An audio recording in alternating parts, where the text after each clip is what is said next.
আমি আসলে কাইরোপ্র্যাকটিক ট্রিটমেন্টটা বাংলাদেশে যে হয় আমার ধারণা ছিল না।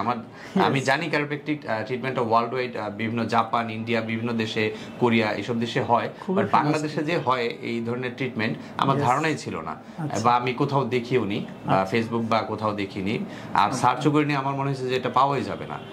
তো ওই বড় ভাইয়ের রেফারেন্সে যখন আমি আসলাম, দেখলাম যে কাইরোপ্র্যাকটিক ট্রিটমেন্টটা বাংলাদেশে হচ্ছে, এবং আমি যখন নেওয়া শুরু করলাম দেখলাম যে এটা 90%ই ম্যানুয়ালি করা হচ্ছে। তো দেখলাম যে ম্যানুয়ালি করার কারণে এটা লং টাইম আস্তে আস্তে সুস্থ হওয়ার জন্য খুব একটা ভালো ভূমিকা পালন করতেছে।